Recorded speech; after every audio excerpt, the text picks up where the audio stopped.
First of all, I'd just like to start off by saying Wominjeka, which means welcome in my native Woiwurrung language.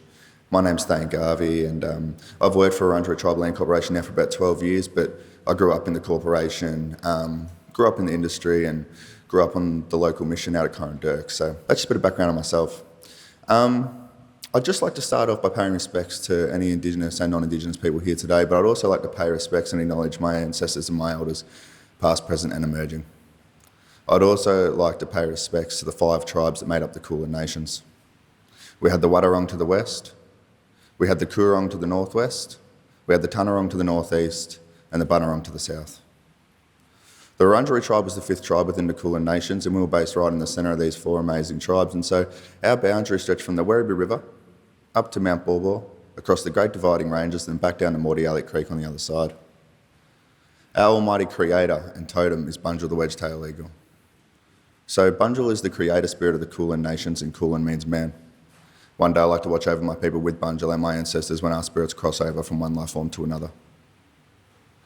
It's important as the people that walk on this land to look after this land.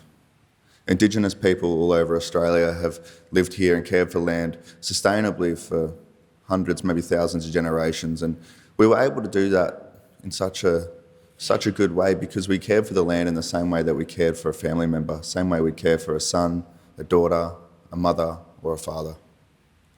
And in return, the land gave us life.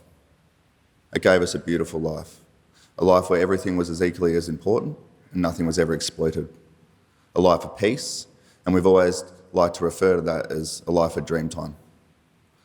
I personally love doing all the work that I've done through engaging with community and culture and making sure that we get the recognition that we deserve on our land, because no matter how dark our recent history is in Australia for Indigenous people, there is no limit to how far reconciliation can go. There is no limit to the love or the kindness that we can show other people, and I do believe that this will become a better, safer country as we start to embrace our different cultures and differences in general, instead of letting them divide us or tear us apart. And with that being said, I'd like to conclude the formal welcome in my native Woiwurrung language, Wominjeka, Wurundjeri, Baluk, Yemen, Kumbibik, which means you're all most welcome to land Wurundjeri people today. And thank you for having me.